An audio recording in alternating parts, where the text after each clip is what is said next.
Hi friends, welcome to Samhita IAS YouTube channel.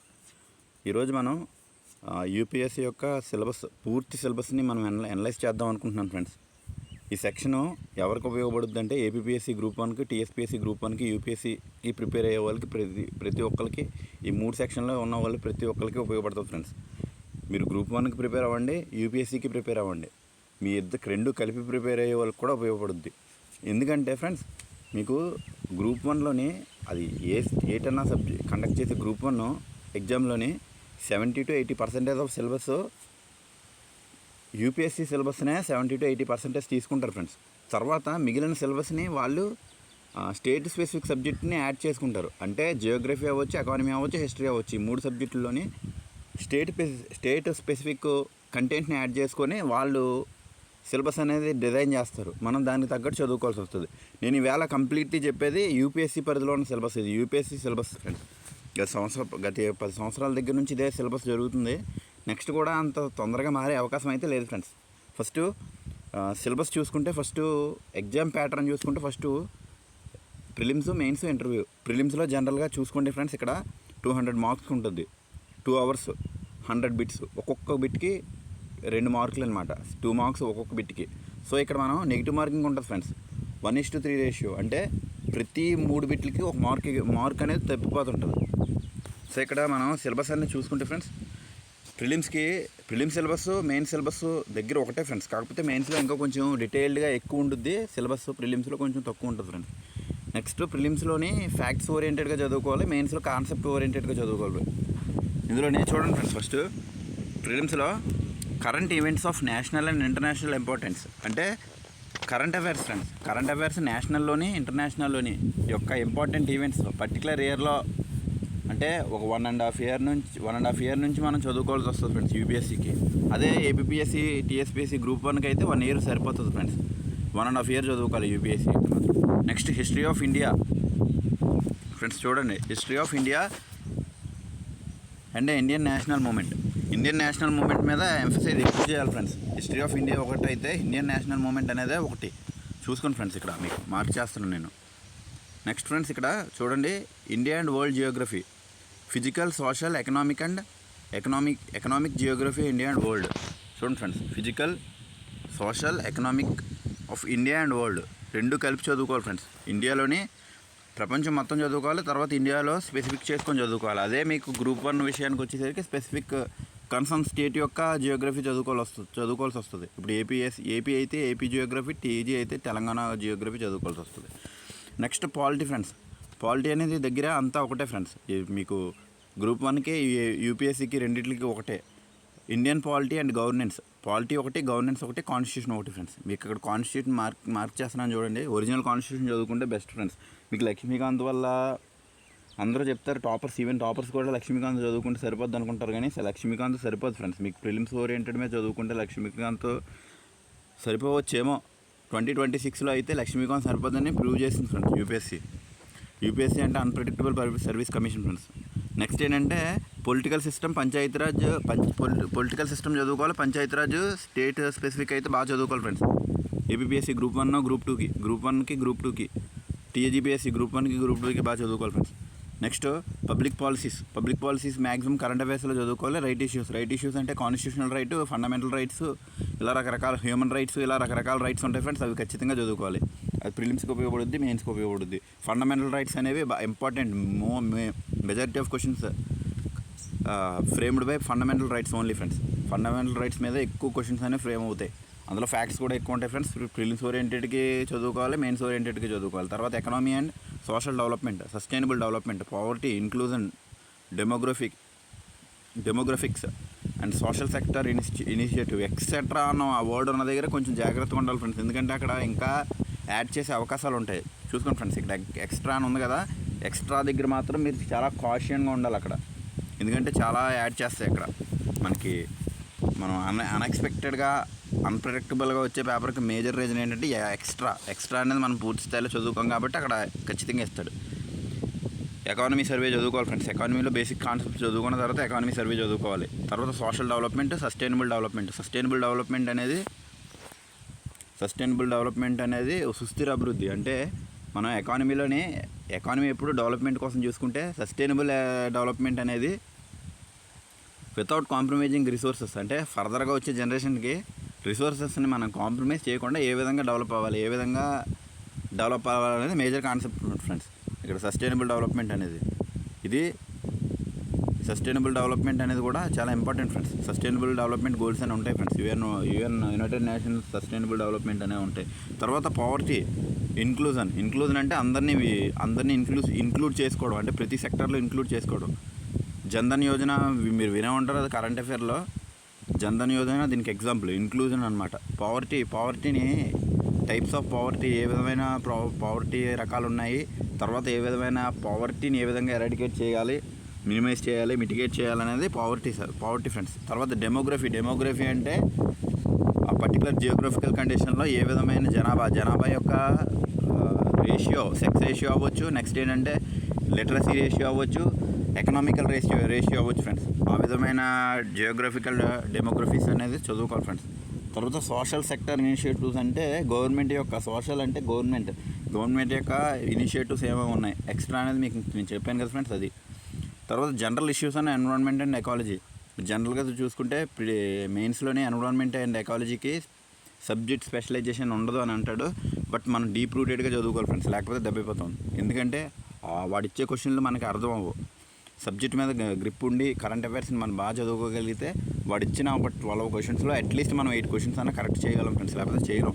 Biodiversity, climatic change చెప్పాను friends. ఇక్కడ do not required subject specialization గుర్తుపెట్టుకోవాలి friends. కానీ మనం subject specialisation చదువుకున్నట్టే చదువుకోవాలి, లేకపోతే ఇబ్బంది అయిపోతాం ఫ్రెండ్స్. తర్వాత జనరల్ సైన్స్ అంటే ఫిజిక్స్, కెమిస్ట్రీ, బయాలజీ, జియాలజీ ఇలాంటి రకాల సబ్జెక్ట్స్ వస్తాయి ఫ్రెండ్స్. ఇదంతా ఎంఫసైజ్ చేయాల్సిన అవసరం లేదు, కాకపోతే బేసిక్స్ మనం తెలుసుకుంటే సరిపోతుంది ఫ్రెండ్స్. నెక్స్ట్ ఏంటంటే ఫ్రెండ్స్, ఇక్కడ మీరు చూసుకుంటే జియోగ్రఫీని పూర్తి స్థాయిలో మనం చదువుకోగలిగితేనే ఎన్విరాన్మెంట్ అండ్ ఎకాలజీని చదువుకుంటాం. నెక్స్ట్ నెక్స్ట్ ఏంటంటే ఫ్రెండ్స్, డిజాస్టర్ మేనేజ్మెంట్ని చదువుకుంటాం. సస్టైనబుల్ డెవలప్మెంట్ కావాలన్నా, డెమోగ్రఫీస్ కావాలన్నా, ఎకానమీ గురించి పూర్తి స్థాయిలో తెలుసుకోవాలన్నా, సోషల్ డెవలప్మెంట్ కావాలన్నా మన జియోగ్రఫీని కోర్ సబ్జెక్ట్ కింద తీసుకోవాల్సి వస్తుంది ఫ్రెండ్స్. నెక్స్ట్ ఏంటంటే పేపర్ 2లో సీసెట్ ఫ్రెండ్స్. సీసెట్ ఏంటంటే ఇది ఇయర్ బై ఇయర్ కొంచెం టఫ్నెస్ ఎక్కువ పెరుగుతుంది. నెక్స్ట్ 2026లో మాత్రం ఈ సీసెట్ అనేది కొంచెం లిబరల్గా వచ్చిందని చెప్పుకోవచ్చు ఫ్రెండ్స్. ఎందుకంటే పారాగ్రాఫ్లు మొత్తం అన్నీ మార్చేసాడు. అంటే అక్కడ పారాగ్రాఫ్స్ అన్నీ జనరల్ పారాగ్రాఫ్స్ ఇచ్చేసాడు ఫ్రెండ్స్. అంటే స్పెసిఫిక్గా ఇన్ఫరెన్స్, కొరోలరీ, క్రక్స్ ఇలాంటివి మానేసి సెంట్రల్ ఐడియా, సెంట్రల్ థీమ్ ఇలాంటివి ఇచ్చేయడం ఎక్కువ జరిగింది ఫ్రెండ్స్. సెంట్రల్ ఐడియా కూడా డైరెక్ట్గా అడగలేదు ఫ్రెండ్స్, డైరెక్ట్గా పాసేజ్లో ఉన్న స్టేట్మెంట్లని అడగడం మొదలుపెట్టాడు. అది చాలా సింపుల్గా ఉంది అంతకుముందు ప్రీవియస్ ఇయర్స్తో పోల్చుకుంటే. నెక్స్ట్ ఇయర్ అలాగే వస్తుందని చెప్పలేం ఫ్రెండ్స్, ఎందుకంటే UPSC is the unpredictable service commission. So మనం అన్నీ చదువుకోవాల్సి వస్తుంది, ప్రీవియస్ ఇయర్ పేపర్స్ చూసుకోవాల్సి వస్తుంది, రీసెంట్ ఇయర్ పేపర్స్ చూసుకోవాల్సి వస్తుంది. ప్రొడక్షన్స్ ఏమన్నా మరా ఎవరి దగ్గర అన్నా తెలుసుకోవాల్సి వస్తుంది, మనకు మనం నేర్చుకోవాల్సి కూడా వస్తుంది.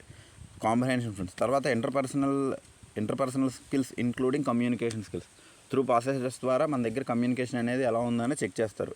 తర్వాత logical reasoning, analytical ability, decision making and problem solving, general mental ability, ఇవన్నీ మీకు తెలిసినవే. బేసిక్ న్యూమరసీ 10th లెవెల్ అని ఇచ్చాడు, కానీ 10th లెవెల్ కూడా చాలా డీటెయిల్గా చదువుకోవాల్సి వస్తుంది ఫ్రెండ్స్.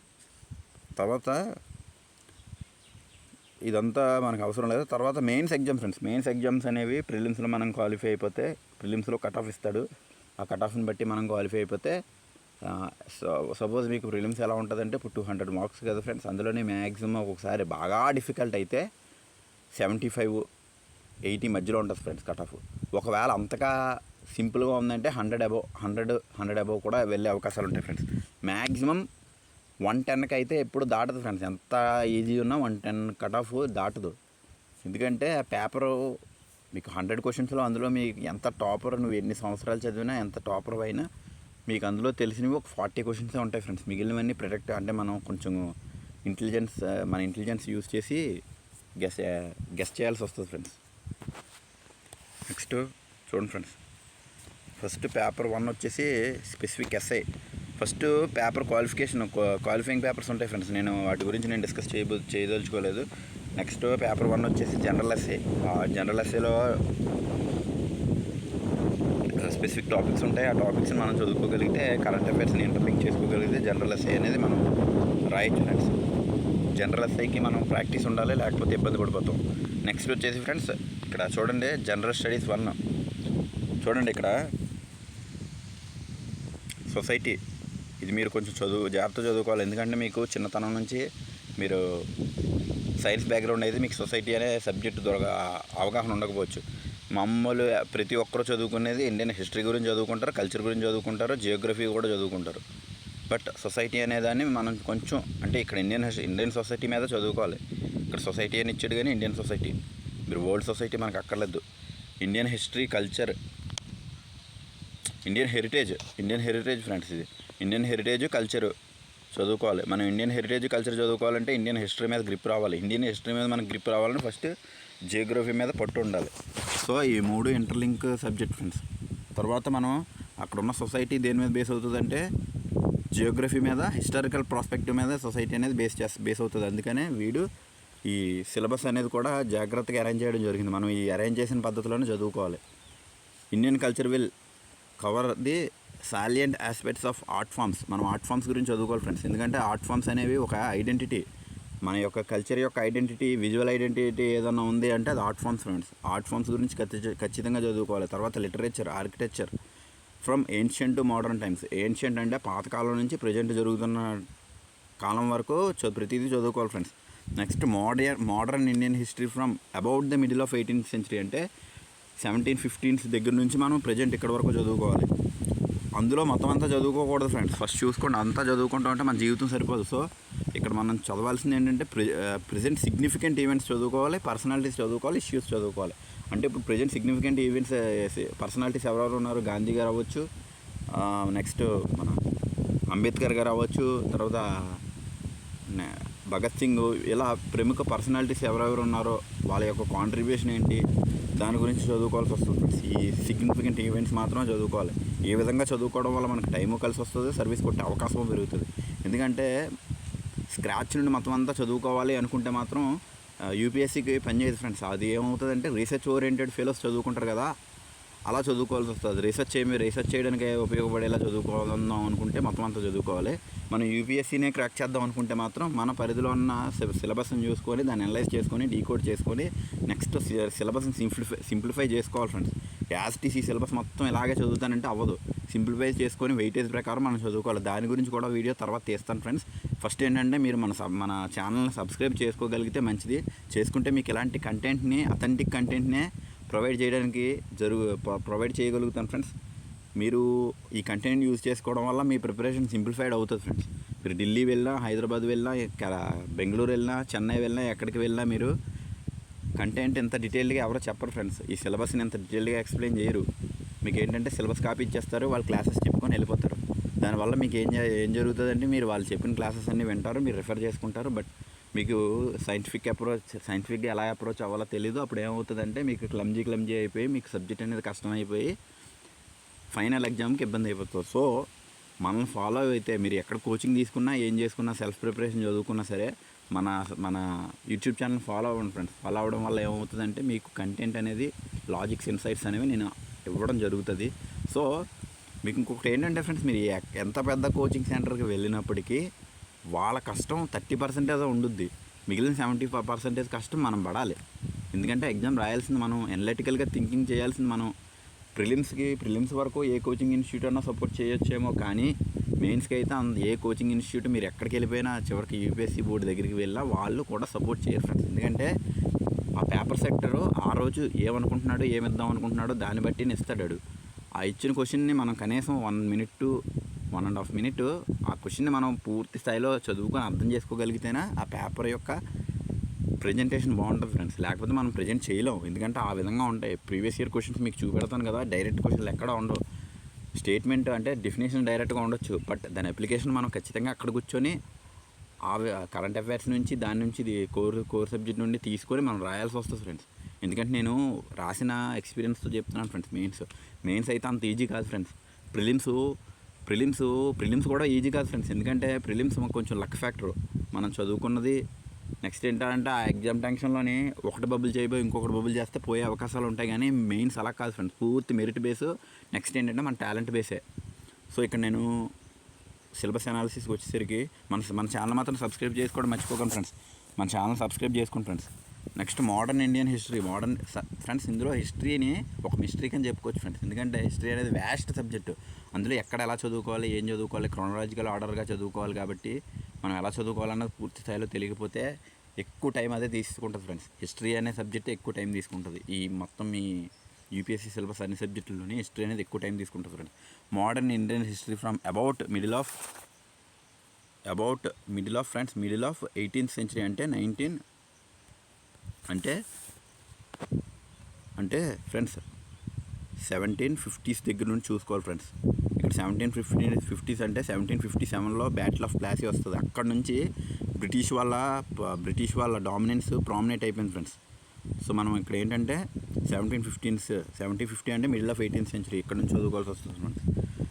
తర్వాత freedom struggle, it is various struggles and important contributions. చెప్పాను కదా ఫ్రెండ్స్, ఫ్రీడమ్ స్ట్రగుల్కి ఎవరెవరు మేజర్ పర్సనాలిటీస్ ఉన్నారో వారి కాంట్రిబ్యూషన్స్ ఏంటనేది మనం చదువుకోవాల్సి వస్తుంది friends. Different parts of country. Freedom స్ట్రగుల్కి ఇప్పుడు సపోజ్ చెన్నై ఉంది అంటే తమిళనాడు ఉంది, ఆంధ్రప్రదేశ్ ఉంది, ముంబై ఉంది, నెక్స్ట్ బెంగాల్ ఉంది. ఇలా different reasons different prominent personalities ఉంటాయి, డిఫరెంట్ కాజెస్ కాన్సిక్వెన్సెస్ ఉంటాయి. కాబట్టి అలా చదువుకోవాలి ఫ్రెండ్స్. అంటే ఒక క్రొనాలజికల్గా చదువుకుంటే మనకి మంచిది ఫ్రెండ్స్. తర్వాత post independence consolidation reorganisation with in the country. ఇది ఓన్లీ మెయిన్స్కి మాత్రమే పనిచేసే స్టేట్మెంట్ ఫ్రెండ్స్. సిలబస్ పాయింట్ ఇది మెయిన్స్కి మాత్రమే పనిచేస్తుంది. ఇక్కడ వరకు మనం ప్రిలిమ్స్ వరకు చదువుకోవాల్సి వస్తుంది ఫ్రెండ్స్. తర్వాత హిస్టరీ ఆఫ్ వరల్డ్ హిస్టరీ కూడా మెయిన్స్లోనే ఉంది ఫ్రెండ్స్, ప్రిలిమ్స్లో లేదు. మీరు చూసుకున్నట్టయితే ఒకసారి మీరు ప్రింట్అవుట్ తీసుకుని ఫ్రెండ్స్, మీకు ఈ పీడిఎఫ్ కింద డిస్క్రిప్షన్లో పెడతాను ఫ్రెండ్స్. మీరు ఒకసారి ప్రింట్అవుట్ తీసుకోండి. Will include events from 18th century. ఇక్కడ 18th friends, middle of 18th కాదు, 18th దగ్గర నుంచే తీసుకోవాలి. అది middle of 18th. Old history అనేది 18th century దగ్గర నుంచి తీసుకోవాలి. నెక్స్ట్ ఏంటంటే ఫ్రెండ్స్, ఇక్కడ మోడర్న్ హిస్టరీలో నుంచే 80% క్వశ్చన్లు వస్తాయి. ఈ మోడర్న్ హిస్టరీలో అంటే ఎక్కువ 80% క్వశ్చన్లు వస్తాయి. అందులోని నేషనల్ మూవ్మెంట్ అనేది బాగా important friends.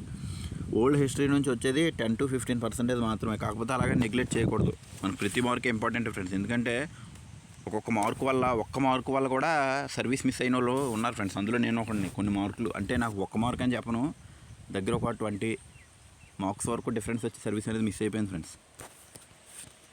Silent futures of Indian society, diversity of India friends. Diversity ఇండియానే యూనిటీ ఆఫ్ డైవర్సిటీ కూడా అని కూడా అంటారు ఫ్రెండ్స్. సర్వమతాల సమ్మేళనం India, unity with diversity. Silent futures of Indian society అంటే జనరల్గా మీరు చూసుకోండి, యూరోప్లో ఎక్కువ క్రిస్టియానిటీ ఉంటుంది. నెక్స్ట్ ఈ అరబ్ నేషన్స్లోనే ఎక్కువ ఇస్లామిక్ ఉంటుంది. మన దేశంలో మాత్రం ప్రతి రిలీజియన్ ఉంటుంది ఫ్రెండ్స్. అందుకే మన దేశాన్ని మినీ సబ్ కాంటినెంట్ అని కూడా అంటారు friends. India is a subcontinent అంటారు friends. So role of women చాలా ఇంపార్టెంట్ ఫ్రెండ్స్ మెయిన్స్కి.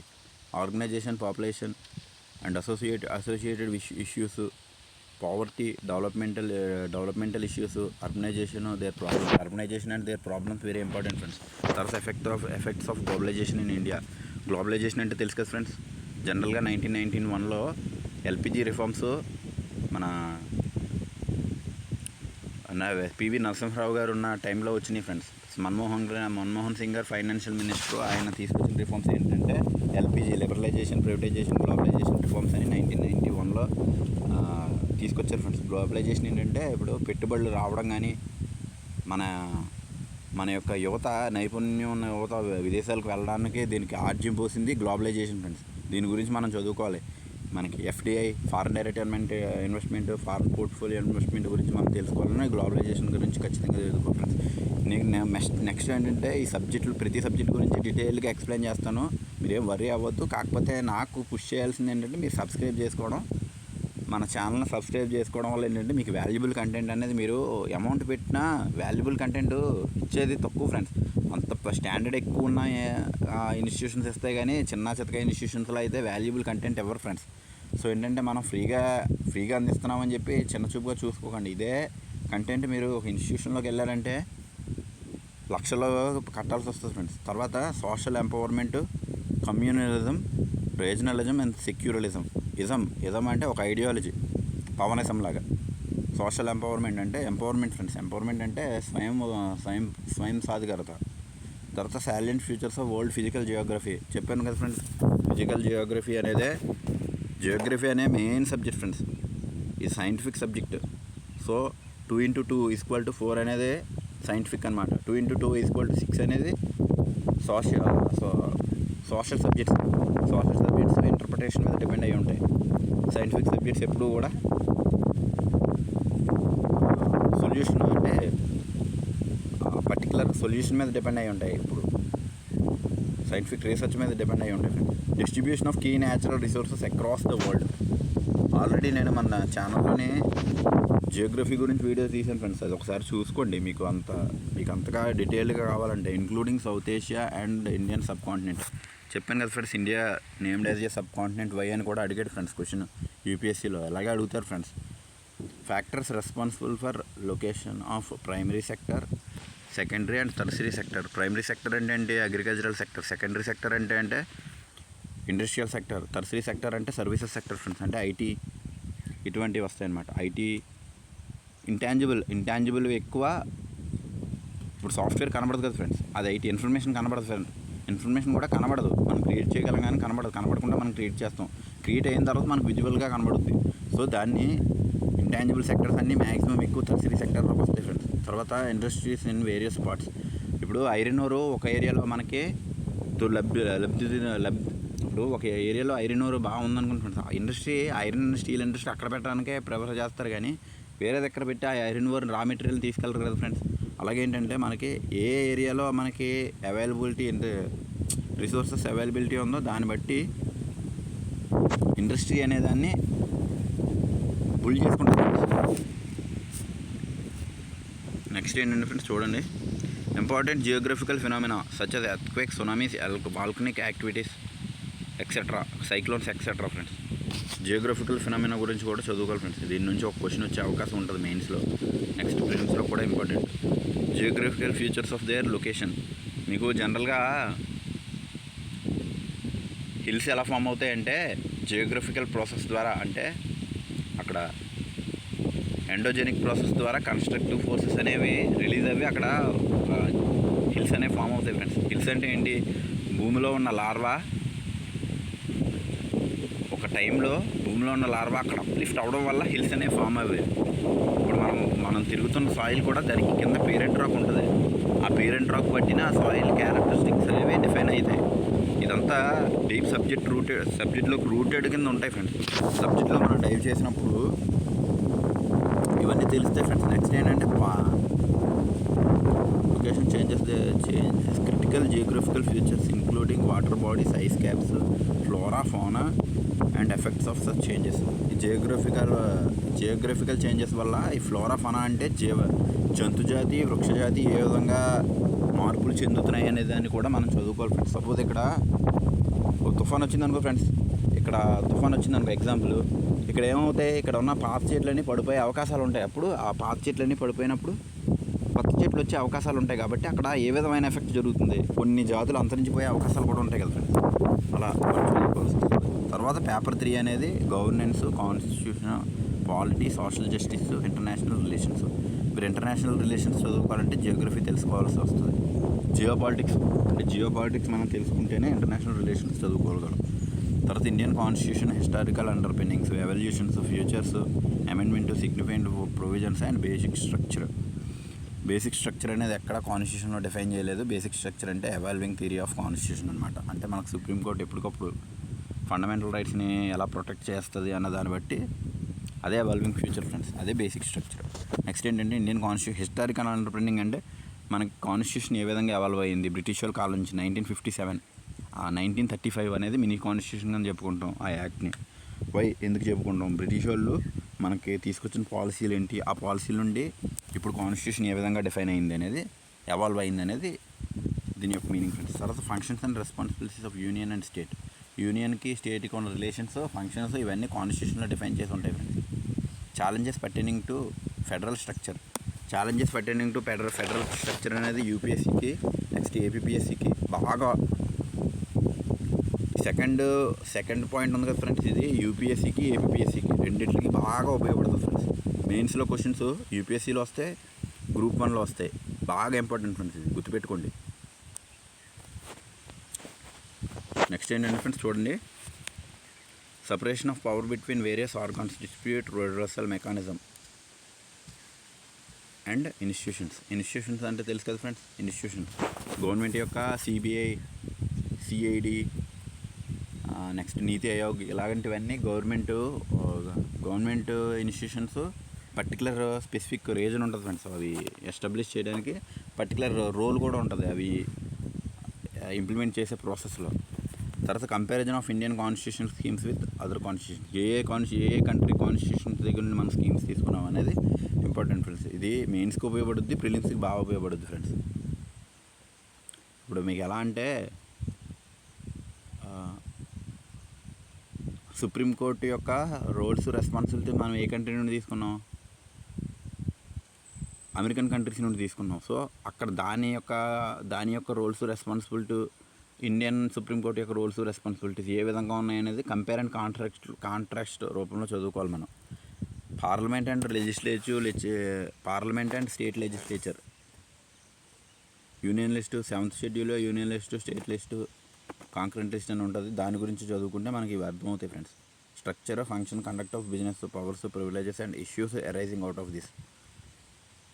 ఇది చదువుకోవాలి friends. Structure, organization, functions of executive, judiciary and departments of government. జనరల్గా గవర్నమెంట్ ఎలా రన్ అవుతుందంటే judiciary, legislative, making laws, executive, implementing laws, judiciary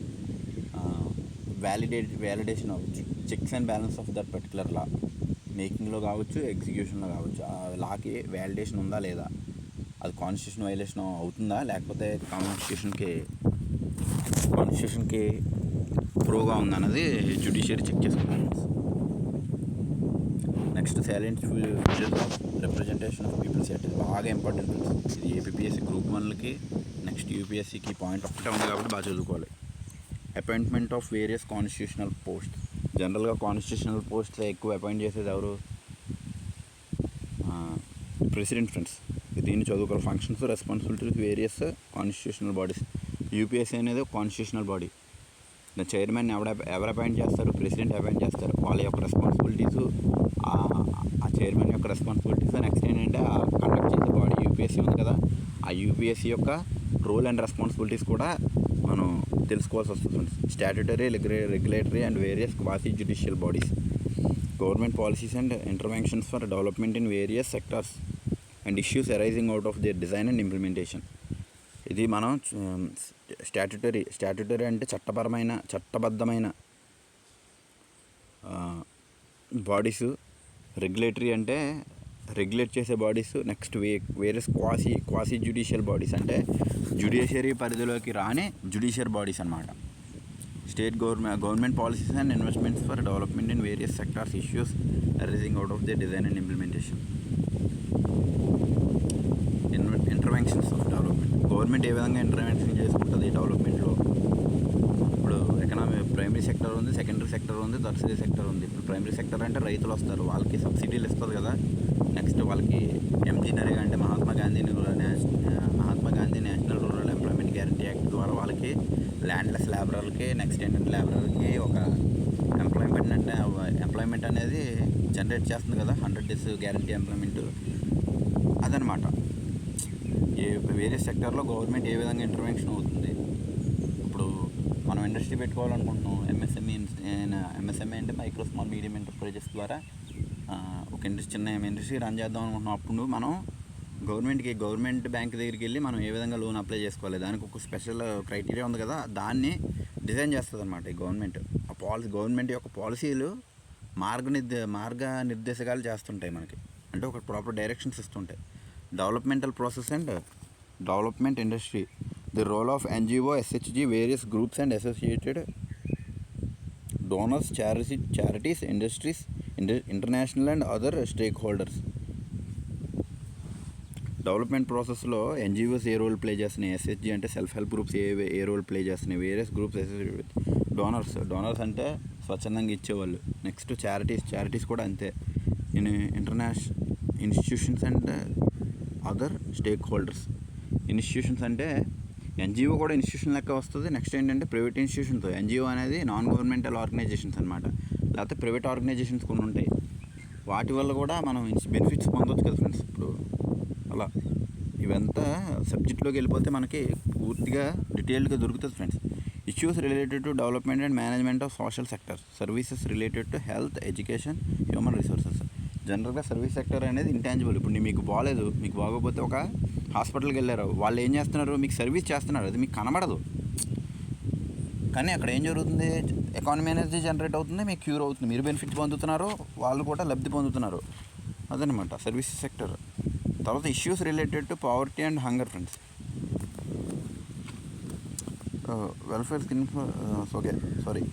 welfare schemes for issues related to development and management of social related to health, education and social. చెప్పాను కదా friends already. Issues related to poverty and hunger మీకు already చెప్పాను కదా friends. ఈ point poverty అనేది ప్రిలిమ్స్కి కూడా ఉంది friends. Poverty అనేది చాలా important topic. Types of poverty, causes of poverty, eradication and mitigation of poverty అనేది మొత్తం 3-4 కాన్సెప్ట్ మనం బాగా చూసుకోవాలి ఫ్రెండ్స్. ఇలా చదువుకోవాలి ఫ్రెండ్స్. ఇలా చదువుకుంటే మనకి సబ్జెక్ట్ అనేది వ్యాస్ట్గా ఉన్నా సింపుల్గా అయిపోతుంది ఫ్రెండ్స్. తర్వాత important aspects of governance, transparency, accountability, ఈ గవర్నెన్స్. ఇది గవర్నెన్స్ అనే టాపిక్ ఫ్రెండ్స్. మనం గవర్నెన్స్ అనే టాపిక్స్ పాలిటీని చదువుకున్న తర్వాత గవర్నెన్స్ ఉంది ఫ్రెండ్స్. ఈ గవర్నెన్స్ అనే 2026లో గవర్నెన్స్ మీద ఎక్కువ ఇచ్చాడు ఫ్రెండ్స్ క్వశ్చన్స్. గవర్నెన్స్లోనే ఎక్కువ ఈ టాపిక్స్ రిలేటెడ్ టాపిక్స్ అన్నీ ఇచ్చాడు. తర్వాత application of models, success limitations and potential citizens, characters, transparency, accountability and international and other measures. చూడండి, నాకు important aspects of governance, transparency and accountability, ఈ governance, applications, models, success, limitations and potential citizen, characters, transparency, accountability and international and other measures. ఈ measures అనేది ఏ విధమైన measures తీసుకుంటున్నారు గవర్నెన్స్లో, transparency అంటే ఏంటి, అకౌంటబిలిటీ అంటే ఏంటి అనేది మనం గవర్నెన్స్లో చదువుకుంటాం ఫ్రెండ్స్. సపోజ్ ట్రాన్స్పరెన్సీ అంటే పారదర్శకత అంటే ఇప్పుడు గవర్నమెంట్లో ఏం జరిగినా అది పీపుల్కి రెస్పాన్సిబుల్గా చూపించాలి కాబట్టి దాన్ని ట్రాన్స్పరెన్సీ అంటారు. నెక్స్ట్ ఏంటంటే అకౌంటబిలిటీ అంటే ప్రజలకి కట్టుబడి ఉండడం, ప్రజల యొక్క నిర్ణయానికి కట్టుబడి ఉండడం. ఏ విధంగా అంటే ఇప్పుడు మనకి గవర్నమెంట్ ఇప్పుడు ప్రజెంట్ గవర్నమెంట్ రన్ అవుతుంది కదా, అది మనకి నచ్చలేదంటే దాన్ని తీసేస్తాం. ఎలాగా ఓటు ద్వారా ప్రజల యొక్క ఓటుని గవర్నమెంట్ ఖచ్చితంగా పరిగణలోకి తీసుకోవాలి, వాల్యూ ఇవ్వాలి. అది role of civil services in a డెమోక్రసీలో సివిల్ సర్వెంట్స్ యొక్క రోల్ ఏంటి అనేదని friends. Next important aspects of అయిపోయింది కదా. India and neighbourhood relations, international రిలేషన్స్లోకి వస్తాయి ఫ్రెండ్స్. మనకు మళ్ళీ చెప్తున్నాను, జియోగ్రఫీ మీద పట్టు ఉంటేనే మనం ఇండియా అండ్ నైబర్హుడ్ రిలేషన్స్ మీద గ్రిప్ వస్తుంది ఫ్రెండ్స్. బైలాటరల్ ఎందుకంటే మనకి చూడండి, లాస్ట్ 1.5 year లాస్ట్ ఒక 3 months బ్యాక్ ఏమైంది, ఇరాన్ యుఎస్ యుద్ధం చేసుకోవడం వల్ల క్రూడ్ ఆయిల్ అనేది మనకి ఇంపోర్ట్ అవ్వలేదు. అప్పుడు ఏమైంది, ప్రతిదీ ఇంపాక్ట్ అయింది. క్రూడ్ ఆయిల్ ఎక్కడ ప్రొడ్యూస్ అవుతుంది, గల్ఫ్ నేషన్స్లో ప్రొడ్యూస్ అవుతుంది. ఇక్కడ మనం ఇంటర్నేషనల్ రిలేషన్స్ జియోగ్రఫీ అనేది ఇంటర్లింక్ అవుతుంది ఫ్రెండ్స్. మనం తెలుసుకోవాలి అది పూర్తిగా. మనం జియోగ్రఫీని పూర్తి స్థాయిలో చదువుకోగలిగితే మనం ఇంటర్నేషనల్ రిలేషన్స్ కూడా ఈజీగా చదువుకోవచ్చు. ఇంటర్నేషనల్ రిలేషన్స్ అనేవి జియోగ్రఫీకి పాలిటీకి లింక్డ్ సబ్జెక్ట్ ఫ్రెండ్స్. తర్వాత bilateral, regional, global groupings and agreements involving India and or affecting India's ఇంట్రెస్ట్స్కి బైలాటరల్ రీజనల్ గ్రూపింగ్స్ ఏ విధంగా తోడ్పడుతున్నాయి. Agreements involving India and affecting India's interests. So ఇది చూసుకోవాలి ఫ్రెండ్స్ ఒకసారి. బైలాటరల్ రీజనల్ గ్లోబల్ గ్రూపింగ్స్ అనేవి ఏ విధంగా తోడ్పడుతున్నాయి ఇండియా యొక్క ఇంట్రెస్ట్కి. మీకు ఆల్రెడీ చెప్పాను కదా ఫ్రెండ్స్. ఇప్పుడు అక్కడ ఉన్న క్రైసిస్ అంటే పెట్రోల్ ఆగిపోవడం వల్ల, అదే క్రూడ్ ఆయిల్ ఆగిపోవడం వల్ల మనకి పెట్రోల్ ధరలు పెరిగిపోవడం వల్ల గ్యాస్ కూడా మనకి బయట నుండి వస్తుంది కదా ఫ్రెండ్స్. ఇంటర్నేషనల్ ఆ ఒప్పందాల వల్ల మనం ఏ విధంగా సఫర్ అవుతున్నాం, ఏ విధంగా ఎఫెక్ట్ అవుతున్నాం అన్నది. ట్రంప్ ఇరాన్ కాన్ఫ్లిక్ట్ వల్లే కదా మనం కొంచెం క్రైసిస్కి వెళ్ళాం. ఎల్పిజి క్రైసిస్కి, అది పెట్రోల్ క్రైసిస్కి. అది ఫ్రెండ్స్. నెక్స్ట్ ఏంటంటే ఎఫెక్ట్స్ ఆఫ్ పాలసీస్ అండ్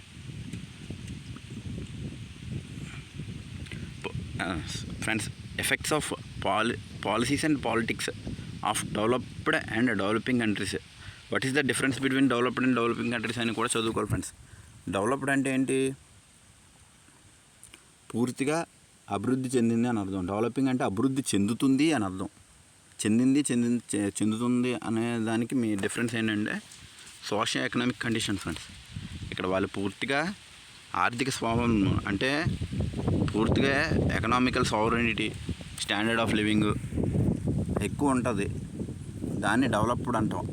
మనది డెవలపింగ్, ఇంకా పూర్తి స్థాయిలో ఎకనామికల్ డెవలప్మెంట్ అనేది జరగలేదు. తర్వాత important international institutions, agencies for their structure mandate.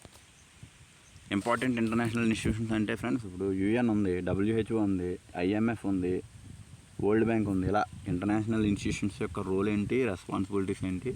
ఒకవేళ మనకి ఇప్పుడు సపోజ్ ఏమన్నా క్రైసిస్ వచ్చిందనుకో ఫ్రెండ్స్, అక్కడ మనకి IMF ఇంటర్నేషనల్ మానిటరీ ఫండ్ కావచ్చు, వరల్డ్ బ్యాంక్ అవ్వచ్చు, UN అవ్వచ్చు, ఏదన్నా మనకి ఆర్థికంగా సహాయం చేస్తారు ఫ్రెండ్స్. నెక్స్ట్ ఏంటంటే ఏదైనా కాన్ఫ్లిక్ట్ యూనియన్ పీస్ ఏజెన్సీ ఒకటి ఉంటుంది, యుఎన్ బాడీ. అదేంటి ప్రపంచంలో గొడవలు అవ్వకుండా చూసుకునేలా ప్రయత్నాలు చేస్తారు ఫ్రెండ్స్. వాటి గురించి మనం చదువుకోవాలి. తర్వాత జనరల్ స్టడీస్ పేపర్ 3. ఇక్కడికి వచ్చేసరి ఇది పూర్తి డైనమిక్ ఫ్రెండ్స్.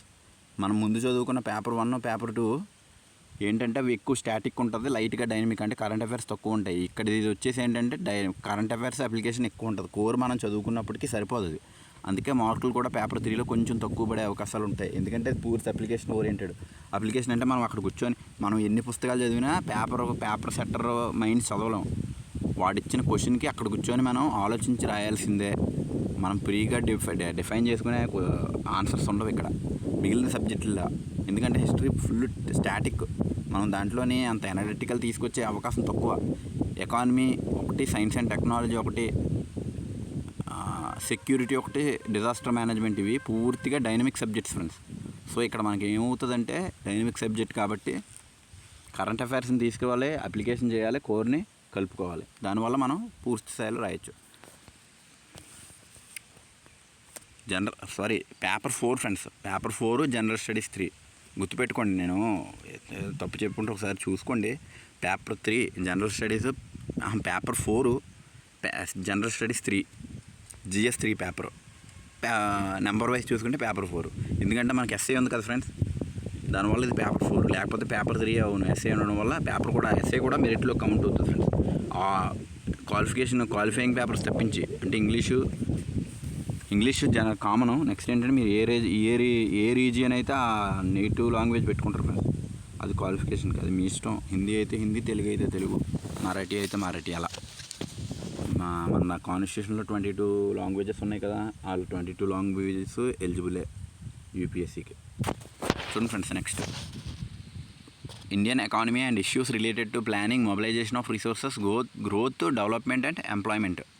ఇక్కడ మీకు చూసుకోండి, ఇష్యూస్ రిలేటెడ్ టు ప్లానింగ్ అంటే పర్టికులర్ ఇయర్ ప్లానింగ్. నెక్స్ట్ ఏంటంటే 5 years ప్లాన్ ఉంటుంది కదా, ఓల్డ్ హిస్టరీకి వెళ్ళిపోతే ఆ 5 years ప్లాన్ కూడా మనం గుర్తుపెట్టుకోవాల్సి. మొబిలైజేషన్ ఆఫ్ రిసోర్సెస్ అంటే ఒక ఏరియా నుంచి ఇంకో ఏరియా రిసోర్సెస్ ఏ విధంగా మొబిలైజ్ చేసుకుంటున్నాం అంటే, ఇప్పుడు చూడండి, ఒక ఏరియాలో లిథియం అయాన్ ఓరు పడ్డదనుకోండి, ఆ లిథియం అయాన్ని తీసుకొని మనం దాన్ని ప్రాసెస్ చేసుకొని ఎలక్ట్రికల్ వెహికల్స్లో ఉపయోగిస్తున్నాం, మనం వాడే ఎలక్ట్రానిక్ వస్తువుల్లో ఉపయోగిస్తున్నాం. ఇప్పుడు మీరు వాడే ఫోన్లో వాడుతున్నారు, స్మార్ట్ వాచ్లో వాడుతున్నారు. ప్రతి ఎలక్ట్రికల్ వస్తువులోని, ఎలక్ట్రానిక్ వస్తువులోని మనం లిథియం అయాన్ బ్యాటరీ, రీఛార్జబుల్ బ్యాటరీని ఉపయోగిస్తున్నాం. ఆ లిథియం అయాన్ ఓర్ ఎక్కడి నుండి వస్తుంది? ఎక్కడో ఒక ప్రదేశం నుండి వస్తుంది. ఆ ప్రదేశంలోనే మనం ఎక్స్ట్రాక్ట్ చేసుకొని దాన్ని ప్రాసెసింగ్ చేసి దాన్ని వాడుతున్నాం. దాన్నే మొబిలైజేషన్ ఆఫ్ రిసోర్సెస్ అంటారు. ఇది చాలా ఇంపార్టెంట్ పాయింట్ ఫ్రెండ్స్, గుర్తుపెట్టుకోండి. నెక్స్ట్ ఏంటంటే growth, development and employment issue, inclusive growth and issues arising from it. మీకు ఆల్రెడీ చెప్పాను ఫ్రెండ్స్, ఇన్క్లూజన్ అంటే ఏంటి? అందరినీ ఇంక్లూడ్ చేసుకోవడం. అంటే ఇప్పుడు కొంతమంది మాత్రమే ఒకప్పుడు కొంతమంది మాత్రమే బ్యాంకుల అకౌంట్లు ఉండేవి, వాళ్ళు మాత్రమే లావాదేవీలు చేసుకునేవారు ఫ్రెండ్స్. ఇప్పుడు అలా కాదు. జన్ధన్ యోజన ద్వారా ప్రతి ఒక్కరికి bank account, zero balance bank అకౌంట్లు వచ్చాయి. ఏంటంటే వాళ్ళని డిజిటలైజ్ చేశారు. డిజిటలైజ్ చేయడం వల్ల 1000 ఉన్నా 2000 ఉన్నా కూడా దాచుకోగలుగుతున్నారు. అది ఫ్రెండ్స్. నెక్స్ట్ ఏంటంటే గవర్నమెంట్ బడ్జెటింగ్. పర్టికులర్ ఇయర్లో గవర్నమెంట్ బడ్జెట్ ఏ విధంగా ఉన్నది అన్నది కూడా మనం చదువుకోవాలి ఫ్రెండ్స్. అది ఫిబ్రవరి ఏప్రిల్ మంత్లోనే వస్తాయి ఫ్రెండ్స్. అవి గవర్నమెంట్ బడ్జెట్ వస్తుంది. నెక్స్ట్ ఏంటంటే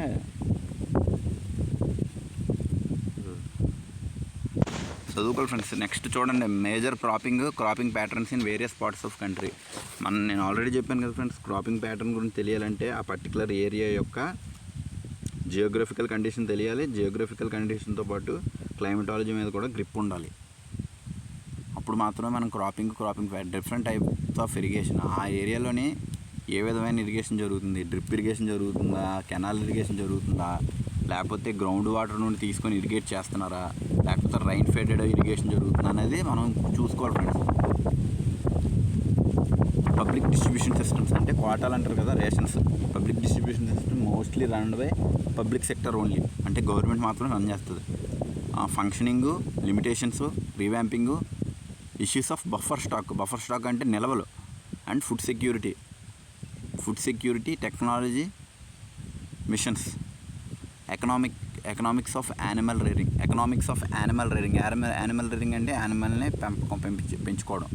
టెక్నాలజీస్ ఏ విధంగా ఉపయోగించుకుంటున్నాము. ఇప్పుడు పౌల్ట్రీ సెక్టర్ ఉంది సపోజ్ అది కూడా యానిమల్ రేరింగ్లోకి వస్తుంది. పౌల్ట్రీ, ఆ పౌల్ట్రీ సెక్టర్లోనే ఇప్పుడు సపోజ్ ఏదన్నా ఒక పెస్ట్ అటాక్ అయింది అనుకుంటున్నాను, దాన్ని ఏ విధంగా మనం వ్యాక్సిన్ ఇచ్చి కాపాడుతున్నాము. వ్యాక్సిన్ అనేది ఒక టెక్నాలజికల్ ఇంటర్వెన్షనే కదా, అలా అనమాట.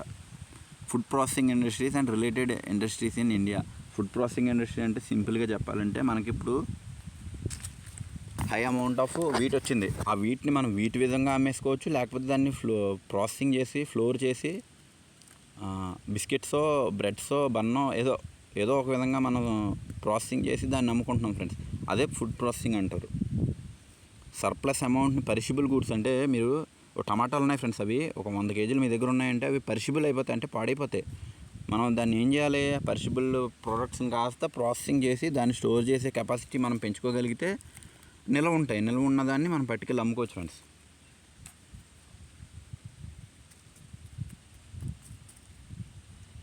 Food processing and related industries in India. Scope and significant location, upstream and down stream requirement, supply chain management అంటే డిమాండ్ అండ్ సప్లై. మనకు డిమాండ్ ఉన్నప్పుడే కదా సప్లై అనేది ఇంక్రీజ్ అవుతుంది. డిమాండ్ లేకపోతే ఇప్పుడు నాకు కేజీ టమాటాలు కావాలి, నాకే కాదు ఇక్కడ ఉన్న అందరికీ కేజీ టమాటాలు కావాలన్నప్పుడు ఏం జరుగుద్ది? టమాటా పండించే రైతులు పెరుగుతారు. నాకు ఐఫోన్ కావాలి, అందరికీ ఐఫోన్ డిమాండ్ ఉన్నప్పుడు ఐఫోన్ ప్రొడక్షన్ పెంచుతుంది. అలా అన్నమాట డిమాండ్ అండ్ సప్లై. డిమాండ్ పెరిగితే సప్లై పెరుగుతుంది. ఇది ఎకానమీలోనే వస్తుంది ఫ్రెండ్స్. ఫుడ్ ప్రాసెసింగ్ రిలేటెడ్ చదివి అయిపోయింది కదా. Upstream and down stream requirement, location of significance అయిపోయింది. ల్యాండ్ ఫార్మ్స్ ఇన్ ఇండియా చెప్పాను కదా ఫ్రెండ్. ల్యాండ్ ఫార్మ్స్ గురించి కూడా మనం చదువుకోవాలి. మన సాయిల్ అనేది పేరెంట్ రాక్ మీద బేస్ అయ్యి ఉంటుంది. ఇప్పుడు రెడ్ సాయిల్ ఉంటుంది, బ్లాక్ సాయిల్ ఉంటుంది, ఎల్లో ఉంటుంది. ఇలా ఈ కలర్స్ ఎందుకు వస్తాయి? దాంట్లో ఉన్న పర్టికులర్ కెమికల్ వల్ల. ఇప్పుడు బ్లాక్ సాయిల్లోని ఐరన్ అనేది ఎక్కువ ఉంటుంది, రెడ్ సాయిల్లో కూడా ఐరన్ ఎక్కువ ఉంటుంది. ఫాస్ఫరస్, పొటాషియం, ఇలా కొన్ని కెమికల్స్ ఉంటాయి కదా ఫ్రెండ్స్, అవి డీటెయిల్గా చదువుకుందాం. Next effects of liberalisation on economy. మీకు ఆల్రెడీ చెప్పాను కదా, ఎల్పిజి రిఫార్మ్స్. ఎల్పిజి రిఫార్మ్స్ ఎప్పుడు వచ్చాయి? 1991లో పివి నరసింహారావు గారి ప్రైమ్ మినిస్టర్షిప్లో ఉన్నప్పుడు, మన్మోహన్ సింగ్ గారు ఫైనాన్షియల్ మినిస్టర్గా ఉన్నప్పుడు మనకి ఇది వచ్చింది friends. Changes in industrial policy and their effects on industrial growth. Industrials policies change చేయడం వల్ల ఏమైంది? గ్రోత్ అనేది వచ్చింది. సపోజ్ ఎల్పిజి రిఫార్మ్స్ రాకముందు లైసెన్స్ రాజ్ అనేది ఉండేది ఫ్రెండ్స్. అక్కడ ఏంటంటే మనం ఒక కంపెనీ పెట్టాలి అనుకుంటే లైసెన్స్ తీసుకోవాల్సి వచ్చేది. అదర్ కంట్రీస్ వచ్చి ఇక్కడ ఇన్వెస్ట్ చేయడానికి ఉండేది కాదు, మన కంట్రీలో వాళ్ళు కంపెనీని రన్ చేయడానికి ఉండేది కాదు. సో దాన్ని తీసేసి గ్లోబలైజేషన్ చేసిన తర్వాత లిబరలైజేషన్ కూడా తీసుకొచ్చారు ఫ్రెండ్స్. లిబరలైజేషన్ అంటే ఎవరన్నా రావచ్చు, అలా ఆ లైసెన్స్ అదే పర్మిషన్ అనేది సింప్లిఫైడ్ చేశారు, లిబరలైజ్ చేశారనమాట. దానికి మీనింగ్ లిబరలైజేషన్. ఇన్ఫ్రాస్ట్రక్చర్ అంటే ఇప్పుడు పోర్ట్స్ ఉన్నాయి, రైల్వేస్ ఉన్నాయి, రోడ్వేస్ ఉన్నాయి, ఇవన్నీ ఇన్ఫ్రాస్ట్రక్చర్లోకి వస్తాయి ఫ్రెండ్స్. అంటే అక్కడ మౌలిక వసతులు, మౌలిక సదుపాయాలను కల్పించడానికి చేసేవే ఇన్ఫ్రాస్ట్రక్చర్ అంటారు friends. Airways, railways, ports etcetera ఉన్నది ఫ్రెండ్స్. ఇక్కడ మీరు మన జాగ్రత్త చూసుకోవాలి, లేకపోతే ఇబ్బంది పడిపోతాం. ఇన్వెస్ట్మెంట్ మోడ్స్ అంటే పీపీపీ, పబ్లిక్ ప్రైవేట్ పార్ట్నర్షిప్, లేకపోతే ప్రైవేట్ ఇన్వెస్ట్మెంట్, పబ్లిక్ ఇన్వెస్ట్మెంట్, లేకపోతే ఇలా ఏ ఇన్వెస్ట్మెంట్ ఏ విధంగా పెడుతున్నారు అనే దాన్ని బట్టి దాని మోడ్ డిపెండ్ అవుతుంది. PPP example, PPP friends public private partnership అంటే 50% పబ్లిక్ గవర్నమెంట్ పెడితే 50% ప్రైవేట్, ఆర్ 80% పబ్లిక్ పెడితే 20% ప్రైవేట్, ఆర్ 80% ప్రైవేట్ పెడితే 20% పబ్లిక్. అలా ఇన్వెస్ట్మెంట్ బట్టి దాని మోడల్ మారిపోతుంది. నెక్స్ట్ ఏంటంటే దాని ఓనర్షిప్ కూడా మారిపోతుంది ఫ్రెండ్స్. ఏ సెక్టర్ అయితే అబవ్ 50% పెడుతుందో అది దానికి ఓనర్షిప్ అనేది వెళ్ళిపోతుంది. అంటే ఇప్పుడు 49% మన గవర్నమెంట్ పెట్టి 51% ప్రైవేట్ పెడుతుందంటే అక్కడ ప్రైవేటైజేషన్ జరుగుతుంది ఫ్రెండ్స్. ఇక ప్రైవేటైజేషన్లో కూడా స్ట్రాటజిక్ డిజిన్వెస్ట్మెంట్, స్ట్రాటజిక్ డిజిన్వెస్ట్మెంట్ అనేవి రెండు ఉంటాయి ఫ్రెండ్స్ కాన్సెప్ట్స్. అవన్నీ తర్వాత నేర్చుకుందాం మనం. జస్ట్ ఏంటంటే మనం ఇప్పుడు యూపీఎస్సీ సిలబస్ని మాత్రమే అనలైజ్ చేస్తున్నాం.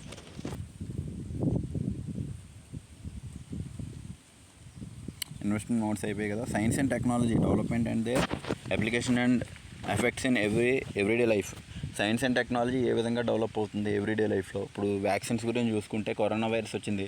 కరోనా వైరస్ వచ్చినప్పుడు మనకి అర్జెంటుగా ఇమీడియట్గా ఎఫెక్ట్ చూపించింది. సైన్స్ అండ్ టెక్నాలజీ ద్వారా మనం వ్యాక్సిన్ అభివృద్ధి చేసుకోగలిగాము. నెక్స్ట్ ఏంటంటే ప్రపంచానికి కూడా 70% వ్యాక్సిన్ అనేదాన్ని పంపించగలిగాము. సైన్స్ అండ్ ఒక దేశం యొక్క డెవలప్మెంట్ అనేది ఆ దేశంలో ఉన్న సైన్స్ అండ్ టెక్నాలజీ మీద ఆధారపడి ఉంటుంది ఫ్రెండ్స్, అది గుర్తుపెట్టుకోవాలి. నెక్స్ట్ ఏంటంటే achievements of India in science and technology. ఆ సైన్స్ అండ్ టెక్నాలజీ ఇండియా ఏ విధమైన అచీవ్మెంట్స్ సాధించింది. ఇది మోస్ట్లీ కరెంట్ అఫైర్స్లో, ప్రిలిమ్స్ ఓరియంటెడ్ కరెంట్ అఫైర్స్లో. అంటే ఒక సైంటిస్టు, ఒక పర్టికులర్ సైంటిస్ట్ ఒక పర్టికులర్ ఫీల్డ్లోని, ఒక పర్టికులర్ ఫీల్డ్లో ఒక నోబెల్ ప్రైజ్ని గ్రహించాడు అంటే అది మన దేశం నుంచి ఏ ఫీల్డ్లో గ్రహించాడు, ఎవరు దేని మీద గ్రహించారు అనేది క్వశ్చన్ కింద వచ్చే అవకాశం ఉంటుంది ఫ్రెండ్స్. అది మన దేశం యొక్క గౌరవం కూడా. తర్వాత industrialization of technology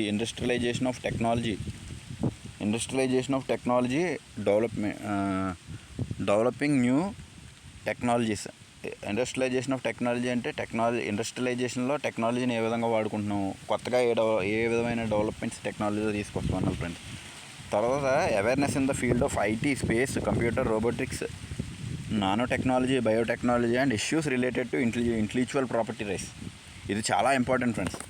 awareness in the field of, ఇది డైరెక్ట్గా క్వశ్చన్ వస్తుంది ఫ్రెండ్స్ ఇక్కడ ఎప్పుడూనే. ఇంటెలెక్చువల్ ప్రాపర్టీ రైట్స్ అంటే ఇప్పుడు నేను ఒక ప్రోడక్ట్ తయారు చేశాను అనుకోండి, ఆ ప్రోడక్ట్స్కి పేటెంట్ తీసుకుంటాను అనమాట. దాన్ని ఇంటెలెక్చువల్ ప్రాపర్టీ రైట్స్ అంటారు. అంటే నా ఇంటెలిజెన్స్ యూజ్ చేసి నేను ఒక ప్రోడక్ట్ తయారు చేసుకున్నాను, ఆ ప్రోడక్ట్కి పేటెంట్ 14 years నావే, నేను మాత్రమే తయారు చేసుకోవాలనే దానికి ఒక లీగల్ అథారిటీ అనమాట. ట్రేడ్ మార్క్ ఒకటి, ఇంటెలెక్చువల్ ప్రాపర్టీ రైట్స్ ఒకటి, ఇలా. Field of IT, information technology. తర్వాత స్పేస్ గురించి బాగా చదువుకోవాలి ఫ్రెండ్స్, ఎందుకంటే ఎక్కువ వచ్చే అవకాశాలు ఉంటాయి. తర్వాత computers, robo technology, nano technology కూడా బాగా చదువుకోవాలి ఫ్రెండ్స్, ఎందుకంటే నానో టెక్నాలజీని యూజ్ చేసుకొని మెడికల్ మిరాకిల్స్ చేస్తున్నారనమాట. తర్వాత conservation, environmental pollution and degradation, environmental impact assessment. Conservation అంటే కాపాడడం, ఎన్విరాన్మెంటల్ పొల్యూషన్ ఏ విధంగా తయారవుతుంది అనేది తెలుసుకోవడం, తర్వాత డిగ్రేడేషన్ అంటే ఏ విధంగా క్షీణిస్తుంది అనేది తెలుసుకోవడం, నెక్స్ట్ ఎన్విరాన్మెంటల్ ఇంపాక్ట్ అసెస్మెంట్ అంటే ఏ విధమైన ఇంపాక్ట్ అసెస్మెంట్ అనేది మనకు జరుగుతుంది అనేది చూసుకోవాలి. తర్వాత డిజాస్టర్ మేనేజ్మెంట్, డిజాస్టర్ మేనేజ్మెంట్ గురించి మనం చదువుకోవాల్సి వస్తుంది. నెక్స్ట్ అంటే links between development and spread of extremism అంటే ప్రతిదానికి ఒక ఎక్స్టెంట్ ఉంటుంది కదా, దాని పరిధి దాటిపోతే ఎక్స్ట్రీమిజం అవుతుంది అనమాట. Role of external state and non state actors in creating challenges to internal సెక్యూరిటీకి తోడ్పడే చూడండి ఫ్రెండ్స్, ఇక్కడ role of external state and non state actors.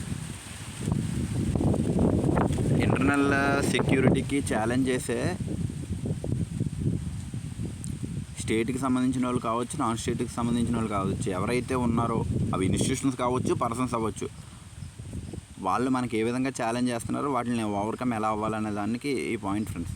Next ఏంటంటే challenges to internal securities through communication networks అంటే ఇప్పుడు cyber security అనేది one of the major challenge కదా friends ఈ రోజుల్లో. ఆర్టిఫిషియల్ ఇంటెలిజెన్స్ కూడా వచ్చింది. ఇప్పుడు మీరు మీ మొహం పెట్టుకొని ఏమన్నా క్రియేట్ చేయొచ్చు మీ వాయిస్ పెట్టి. అక్కడే మనం ఏ విధమైన ఛాలెంజెస్ ఫేస్ చేయాల్సి వస్తుంది, వాటిని ఎలా ఎదుర్కోవాలనేది ఈ point friends. Next role of media and social networking. Media యొక్క రోల్ ఏంటి? Media in democracy media is the fourth pillar అనమాట. లెజిస్లేటివ్, ఎగ్జిక్యూటివ్, జ్యుడిషియరీ 3 పిల్లర్స్ అయితే కనబడిన 4వ సింహమే మీడియా అనమాట. Media is the 4th pillar.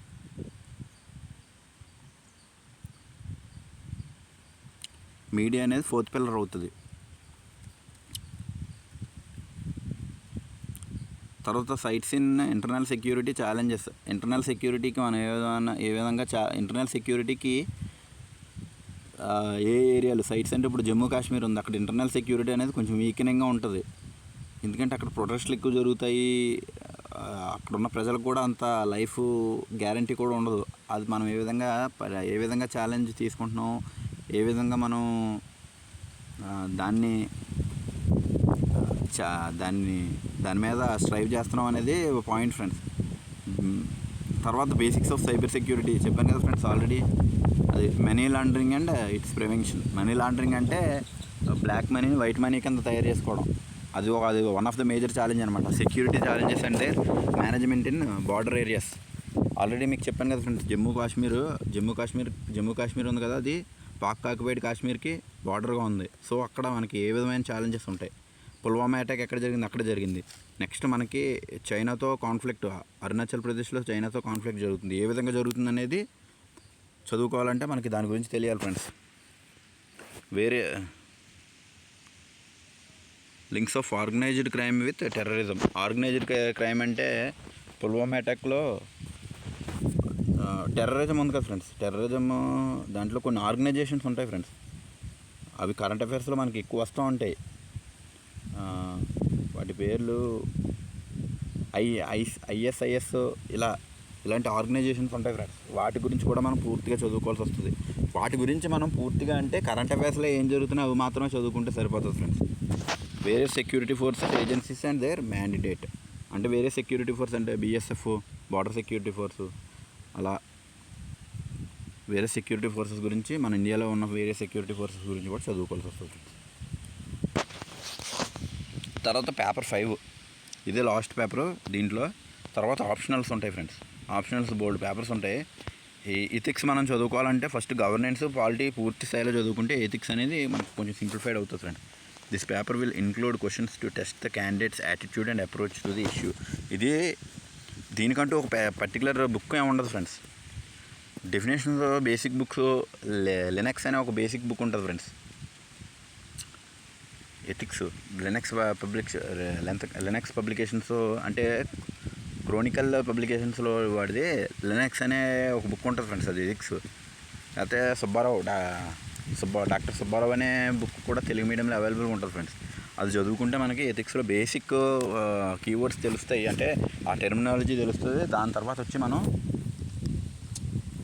Problem solving approach అనేది particular problem మనం ఉంటే ఏ విధంగా సాల్వ్ చేస్తాం అనేది పాయింట్ ఫ్రెండ్స్. ఇక్కడ questions maybe utilize case studies అనేవి ఎక్కువ పాయింట్. కేస్ స్టడీస్ వల్ల మనకి ఎక్కువ మార్కులు వచ్చే అవకాశం ఉంటుంది ఫ్రెండ్స్. ఇది పూర్తి డైనమిక్ సబ్జెక్టు. నెక్స్ట్ ఏంటంటే ఈ సబ్జెక్టు మనం బేసిక్ డెఫినేషన్స్ చదువుకోవాలి. ఆ డెఫినేషన్స్ నుండి కొంచెం ఆ నీతి మనం నేర్చుకొని ఎథిక్స్ మారల్స్ని నేర్చుకొని ఆ పర్టికులర్ సిచ్యువేషన్లో మనం ఏ విధంగా ఉంటామనే దాన్ని బట్టి రాయాలి ఫ్రెండ్స్. ఇది ఫ్రెండ్స్ మెయిన్. మీకు ఎథిక్స్ గురించి నేను పూర్తిగా మళ్ళీ ఇంకొక వీడియో తీస్తాను ఫ్రెండ్స్. జిఎస్ పేపర్ 1 to 4 అంటే 2 to 4 పేపర్ 2 to 4 మీకు ఎక్స్ప్లెయిన్ చేయడం అయితే జరిగింది ఫ్రెండ్స్. ఎస్ఐ పేపర్ అనేది డైనమిక్ పేపర్ ఫ్రెండ్స్. అది ఎథిక్స్ని కూడా ఇంక్లూడ్ చేసుకోవాల్సి వస్తుంది. మనం ఎస్ఐకి సపరేట్గా ప్రిపేర్ అవ్వాల్సిన ఏముండదు. మనం రైటింగ్ ప్రాక్టీస్ చేస్తే సరిపోతుంది. ఎలా అంటే ఇప్పుడు 100 words 1000 words రాయమంటాడు. 1000 words అంటే 10 పేపర్స్ కంటిన్యూగా రాయాల్సి వస్తుంది. ఒక టాపిక్ మీద కంటిన్యూగా 10 పేజెస్ రాయాలంటే చాలా కష్టం అవుతుంది ఫ్రెండ్స్. దానికి ప్రాక్టీస్ ఉండాలి. ఆ టాపిక్ మీద గట్టి పట్టుండి 4-5 డైమెన్షన్స్లో తీసుకోగలిగితేనే మనం ఆ టాపిక్ అనేదాన్ని పూర్తి స్థాయిలో రాయగలం ఫ్రెండ్స్. సో ఇక్కడ నేను ఏం చెప్తున్నానంటే ఎస్ఐకి సపరేట్గా చదువుకోవడమే ఉండదు ఫ్రెండ్స్. ఎస్ఐకి మనం చదువుకోవాలి అంటే అక్కడ మన జిఎస్ సబ్జెక్ట్ని పూర్తి స్థాయిలో చదువుకున్న తర్వాత ఎథిక్స్ని కూడా ఒకసారి చదువుకుంటే ఎస్ఐ మీద మంచి గ్రిప్ వస్తుంది ఫ్రెండ్స్. ఎథిక్స్ అనేది ఒక సపరేట్ సబ్జెక్ట్ కాబట్టి దానికి బేసిక్ బుక్ ఒకటి చదువుకొని టెస్ట్ సిరీస్ ప్రాక్టీస్ చేసుకుంటా UPSC previous year paper practice చేసుకుంటూ ఉంటే మనకి ఎథిక్స్ కూడా సింప్లిఫైడ్ అయిపోతుంది ఫ్రెండ్స్. నెక్స్ట్ 2026లో యూపీఎస్సీ పాలిటీలోని క్వశ్చన్స్ అన్నీ ఎథిక్స్ మీద గవర్నెన్స్ మీద ఎక్కువ ఇచ్చేసాడు ఫ్రెండ్స్ క్వశ్చన్స్. అందుకే అన్ప్రెడిక్టబుల్గా ఉంది. అంటే ఒక క్వశ్చన్ డైరెక్ట్గా అడగడం మానేసి అక్కడ ప్రెసిడెంట్ని ఎక్స్ పెట్టాడు. నేను ఎగ్జాంపుల్ చెప్తున్నా. క్వశ్చన్లో ఎక్స్ అని ఇచ్చాడు. ఎక్స్ అంటే ఒక మిస్టర్ ఎక్స్ అన్నాడు. మిస్టర్ ఎక్స్ అంటే అక్కడ ఏ వ్యక్తి అన్న అవ్వచ్చు, లేకపోతే గవర్నమెంట్ ఆఫీసర్ అన్న అవ్వచ్చు, ఏదన్నా అవ్వచ్చు. సో అక్కడ వాడి యొక్క రోల్ ఏంటి, రెస్పాన్సిబిలిటీ ఏంటి అని మీకు క్వశ్చన్లో అడిగి ఆ స్టేట్ కింద ఆప్షన్స్లో స్టేట్మెంట్ వైజ్ ఇచ్చాడు friends. Accountability, sovereignty, Liberty, equality, ఇలా రకరకాల చిన్న స్టేట్మెంట్స్. దాని మీనింగ్ మనకు తెలియాలి. ఆ స్టేట్మెంట్ మొత్తం సీసెట్లా కనిపించింది ఫ్రెండ్స్. ఆ స్టేట్మెంట్ మొత్తం చదువుకోవాలి. ఆ మీనింగ్ తెలిస్తేనే మనం ఆన్సర్ పెట్టగలం. దట్టు ఆ ఎగ్జామ్ కండిషన్లో మనం కొంచెం కష్టం ఫ్రెండ్స్. ఎందుకంటే ఎగ్జామ్ స్ట్రెస్ ఎక్కువ ఉంటుంది. మనం ఆ క్వశ్చన్ మొత్తం చదువుకునేసరికి టైం ఎక్కువ అయిపోద్ది. సో మనం చిన్న క్వశ్చన్లకి వెళ్ళిపోతాం ముందు. దాని తర్వాత చిన్న క్వశ్చన్లు ఏంటంటే డైరెక్ట్ మనకు తెలిస్తే పెట్టగలం, లేకపోతే పెట్టలేము ఫ్రెండ్స్. మనకు తెలిస్తే పెట్టడం అంటే డైరెక్ట్ క్వశ్చన్ ఇస్తాడు. ఎలా అంటే ఇప్పుడు ఒక ఎగ్జాంపుల్ తీసుకుంటున్నాను ఫ్రెండ్స్. చూడండి, ఇప్పుడు మనకి ప్రపంచంలో అత్యధిక పొడవైన మౌంటైన్ ఏది అని అడిగి కింద ఆప్షన్స్ ఇచ్చాడు అనుకో ఫ్రెండ్స్. అక్కడ మీకు ఆ ఆప్షన్లో మీకు దాని గురించి తెలిస్తేనే పెట్టగలరు, లేకపోతే మీరు పెట్టలేరు. కాకపోతే మీకు ఎనలిటికల్ క్వశ్చన్లకు వచ్చి అడ్వాంటేజ్ ఏంటంటే క్వశ్చన్లు పెద్దగా ఉన్నప్పటికీ మీరు కొంచెం టైం తీసుకొని చదువుకుంటే దాన్ని అర్థం చేసుకోగలిగితే మీరు ఆప్షన్ ఈజీగా ఫైండ్ అవుట్ చేసేయచ్చు ఫ్రెండ్స్. ఎందుకంటే ఫ్యాక్ట్ మనం మార్చడానికి ఏమి ఉండదు. ఫ్యాక్ట్ మనం మార్చలేం కాబట్టి ఎనలిటికల్గా తీసుకున్నవి అయితే ఖచ్చితంగా మనం పెట్టేసుకోవచ్చు ఫ్రెండ్స్. ఆ విధంగా ఉంటాయి అన్నమాట క్వశ్చన్స్. ఎప్పుడు కూడా యూపీఎస్సీలో ఎలా ఉంటాయి అనేది మనం పూర్తి స్థాయిలో ఫైండ్ అవుట్ చేయలేం ఫ్రెండ్స్. ఎందుకంటే యూపీఎస్సీ అనేది ఒక అన్ప్రెడిక్టబుల్ సర్వీస్ కమిషన్ అనమాట. మనం ప్రీవియస్ ఇయర్ క్వశ్చన్స్ ఎంత అనలైజ్ చేసినప్పటికీ వాడు ఎక్కడో దగ్గర నుంచి ఏదో కోణంలో కొత్తగా అడగడానికే ప్రయత్నిస్తుంటాడు. సో అలాగని చెప్పి ప్రీవియస్ ఇయర్ క్వశ్చన్స్ మాత్రం ఎప్పుడూ నెగ్లెక్ట్ చేయకూడదు. ఎందుకంటే ప్రీవియస్ ఇయర్ క్వశ్చన్స్ వల్ల ఏంటంటే మనకి వాడు ఏ సోర్సెస్ నుండి తీసుకుంటున్నాడు, ఆల్రెడీ మనల్ని కొన్ని అడిగాడు కాబట్టి ఎలా అడుగుతున్నాడు అనేది కొంచెం మనం ఫైండ్ అవుట్ చేసుకుంటాం. కాబట్టి మనకి ఒక చిన్న హోప్ వస్తుంది ఫ్రెండ్స్. దాంతోపాటు మనం సబ్జెక్టు కొంచెం గట్టిగా చదువుకుంటే వాడి పేపర్ ఏ విధంగా ఇచ్చినా పెట్టేయచ్చు. నెక్స్ట్ ఏంటంటే ప్రిలిమ్స్లోకి వచ్చి మీకు చెప్పాను కదా, 100 బిట్స్ ఉంటాయి. ఎవ్రీ బిట్కి 2 మార్క్స్ ఉంటాయి. అంటే 100 × 2 = 200 అనమాట. 200లో నేను చూసినంత వరకు, నేను లాస్ట్ 10 years 15 years కట్ ఆఫ్లు చూశాను. నేను చూసినంత వరకు కట్ ఆఫ్ ఎప్పుడు కూడా 110 అబోవ్కి వెళ్ళలేదు. ఒక్కొక్కసారి అయితే 73, 78 కూడా కట్ ఆఫ్ ఆగిపోయింది. ఎందుకంటే పేపర్ డిఫికల్టీ బట్టి కట్ ఆఫ్ ఉంటుంది ఫ్రెండ్స్. జనరల్గా చూడండి, ఇప్పుడు 2026లో పేపరు నాకు తెలిసినంత వరకు నేను రాశాను పేపరు. అన్ఫార్చునేట్లీ నేను క్లియర్ చేయలేకపోయాను. బట్ ఏంటంటే ఇంతకుముందు నేను క్లియర్ చేశాను, మెయిన్స్ రాశాను. మెయిన్స్లో నాకు ఆగిపోయింది. ఇప్పుడు ప్రిలిమ్స్ క్లియర్ చేయలేకపోయాను. ఎందుకంటే ప్రిలిమ్స్లోని ఎనలిటికల్ నాకు జనరల్గా ఫ్యాక్చువల్ కన్నా కంటెంట్ ఎక్కువ ఇష్టం ఫ్రెండ్స్. కంటెంట్ ఉన్న క్వశ్చన్లు అన్నీ లెందీ ఇచ్చాడు, నాకు టైం సరిపోలేదు. నెక్స్ట్ ఫ్యాక్చువల్ క్వశ్చన్లు గుర్తుపెట్టుకోవాలి, మీరు బండ గుర్తు పెట్టుకొని వెళ్ళి మనం పెట్టుకోవాల్సి వస్తుంది. సో ఫ్యాక్చువల్ క్వశ్చన్లు ఇచ్చాడు, అనలిటికల్ క్వశ్చన్లు ఇచ్చాడు.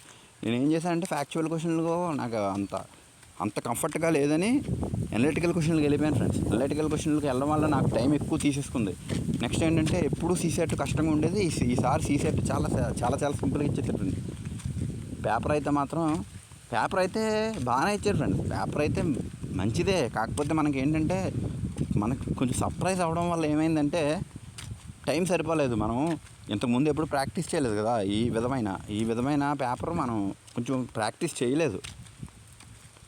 చేయకపోవడం వల్ల ఏమైందంటే కొంచెం డిఫికల్ట్ అయిపోయిందనమాట. రెగ్యులర్ ప్యాటర్న్కి విరుద్ధంగా ఇచ్చాడు. రెగ్యులర్ ప్యాటర్న్ మొత్తం మార్చేసి కొత్తగా ఇవ్వడం వల్ల టైం తినేసింది. నాకు తెలిసి నేను ఒక 4 బిట్లు, ఒక 5 బిట్లు కానీ కరెక్ట్ పెట్టుంటే నాది క్లియర్ అయిపోయింది ఫ్రెండ్స్. ప్రిలిమ్స్ ఈజీగా క్లియర్ అయిపోయింది. ప్రిలిమ్స్కి క్లియర్ అయిపోతే మెయిన్సే గట్టిగా చదువుకున్నా, మెయిన్స్ కూడా అయిపోయింది ఫ్రెండ్స్. అన్ఫార్చునేట్లీ అవ్వలేదు. నెక్స్ట్ ఏంటంటే మీకు యూపీఎస్సీకి సంబంధించి కానీ, ఏపీపీఎస్సీకి సంబంధించిన కానీ, టీజీపీఎస్సీకి సంబంధించిన కానీ సబ్జెక్ట్ ఓరియంటెడ్ అంటే ఏ సబ్జెక్ట్ని ఎలా చదువుకోవాలి. ఇంకోటి ఏంటంటే ఫ్రెండ్స్, ఇక్కడ యూపీఎస్సీలో ఎప్పుడు కూడా సబ్జెక్ట్కి స్ట్రాటజీ మారిపోతుంది ఫ్రెండ్స్.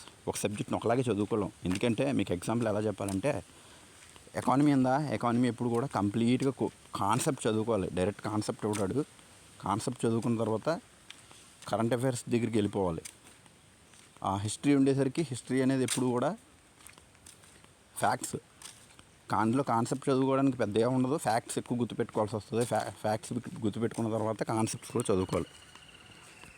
ఓకే ఫ్రెండ్స్, మళ్ళీ వచ్చే వీడియోలో చేస్తాను. వచ్చే వీడియోలో పూర్తిగా డీటెయిల్గా చేయడానికి ప్రయత్నిస్తాను. ఉంటాను ఫ్రెండ్స్. మన ఛానల్ సబ్స్క్రైబ్ చేసుకోండి. నెక్స్ట్ ఇలాంటి వాల్యుబుల్ కంటెంట్ మీకు ప్రొవైడ్ చేస్తాను ఫ్రెండ్స్. మీరు ఎక్కడికో వెళ్ళి ఇన్ఫర్మేషన్ గ్యాదర్ చేసి, మీకు ఇంటర్నెట్లో కూడా పూర్తి స్థాయిలో ఇన్ఫర్మేషన్ అనేది అథెంటిక్ ఉండదు. మన ఛానల్లోని రీసెర్చ్ చేసి అథెంటిక్ ఇన్ఫర్మేషన్ ఇవ్వడానికి మీకు ప్రయత్నిస్తాను ఫ్రెండ్స్. Okay friends.